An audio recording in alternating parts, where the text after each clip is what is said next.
السلام علیکم ورحمۃ اللہ وبرکاتہ۔ دوستو، آپ سن رہے ہیں راشد رضا وائز عجائب القرآن کا باب نمبر 56، حضرت سلیمان علیہ السلام کی بے مثل وفات۔ ملک شام میں جس جگہ حضرت موسیٰ علیہ السلام کا خیمہ گاڑا گیا تھا، ٹھیک اسی جگہ حضرت داؤد علیہ السلام نے بیت المقدس کی بنیاد رکھی، مگر عمارت پوری ہونے سے قبل ہی حضرت داؤد علیہ السلام کی وفات کا وقت آ پہنچا اور آپ نے اپنے فرزند حضرت سلیمان علیہ السلام کو اس عمارت کی تکمیل کی وصیت فرمائی۔ چنانچہ حضرت سلیمان علیہ السلام نے جنوں کی ایک جماعت کو اس کام پر لگایا اور عمارت کی تعمیر ہوتی رہی، یہاں تک کہ آپ کی وفات کا وقت بھی قریب آ گیا اور عمارت مکمل نہ ہو سکی۔ تو آپ نے یہ دعا مانگی کہ الہی میری موت جنوں کی جماعت پر ظاہر نہ ہونے پائے، تاکہ وہ برابر عمارت کی تکمیل میں مصروف عمل رہیں اور سبھوں کو جو علم غیب کا دعویٰ ہے وہ بھی باطل ٹھہرا جائے۔ یہ دعا مانگ کر آپ محراب میں داخل ہو گئے اور اپنی عادت کے مطابق اپنی لاٹھی ٹیک کر عبادت میں کھڑے ہو گئے اور اسی حالت میں آپ کی وفات ہو گئی۔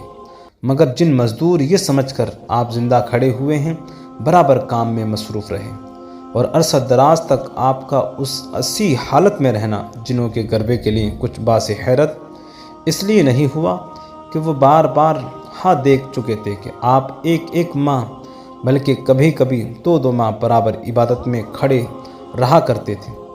غرض 1 سال تک وفات کے بعد آپ اپنے لاٹھی کے سہارے کھڑے رہے، یہاں تک کہ بحکم الہی دیمکوں نے آپ کے عاصے کو کھا لیا اور عاصے کے گر جانے سے آپ کے جسم مبارک زمین پر آ گیا۔ اس وقت جنوں کی جماعت اور تمام انسانوں کو پتہ چلا کہ آپ کی وفات ہو گئی ہے۔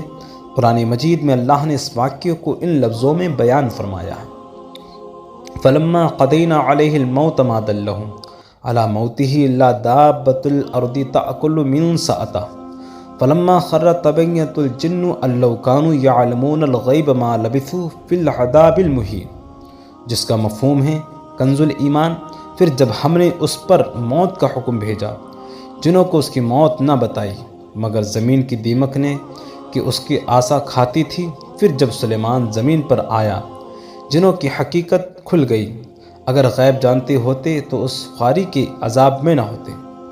اس قرآنی واقعے سے یہ ہدایت ملتی ہے کہ حضرت انبیاء اکرام علیہ السلام کے مقدس بدن وفات کے بعد سڑتے گلتے نہیں، کیونکہ آپ نے ابھی بھی پڑھ لیا ہے کہ سن لیا ہے کہ 1 سال تک حضرت سلیمان علیہ السلام وفات کے بعد عاصے کے سہارے کھڑے رہے اور ان کے جسم مبارک میں کسی قسم کا کوئی تغیر رونما نہیں ہوا۔ یہی حال تمام انبیاء علیہ السلام کا ان کی قبروں میں ہے کہ ان کے بدن کو مٹی کھا نہیں سکتی۔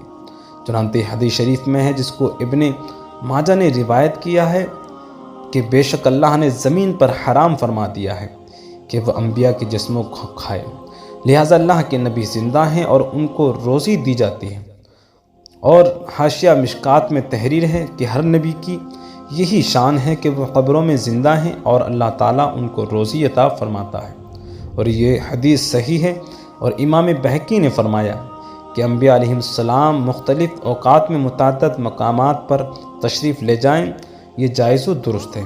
اس لیے اہل سنت و جماعت کا یہی عقیدہ ہے کہ حضرت انبیاء اکرام علیہ السلام اپنی اپنی مقدس قبروں میں حیات جسمانی کے لوازم کے ساتھ زندہ ہیں۔ وہابیوں کا یہ عقیدہ ہے کہ وہ مر کر مٹی میں مل گئے، اسی لیے یہ گستاخ فرقہ انبیاء اکرام کی قبروں کو مٹی کا ڈھیر کہہ کر اس مقدس قبروں کی توہین اور ان کو منہدم کرنے کی کوشش میں لگا رہتا ہے۔ حد ہو گئی کہ عالم اسلام کی انتہائی بے چینی کے باوجود گنبد خضرا کو مسمار کر دینے کی اسکیمیں برابر حکومت سعودیہ میں بڑھتی رہتی ہیں، مگر خداوند کریم کا یہ فضل عظیم ہے کہ اب تک وہ اس پلان کو بروئے کار نہیں لا سکے، اور انشاءاللہ تعالی آئندہ بھی اس کا یہ شیطانی پلان پورا نہ ہو سکے گا، کیونکہ جس کا حامی ہو خدا اس کو کھٹا سکتا ہے کون، جس کا حافظ ہو خدا اس کو مٹا سکتا ہے کون۔ حضرت سلیمان علیہ السلام کی عمر شریف 53 سال کی ہوئی۔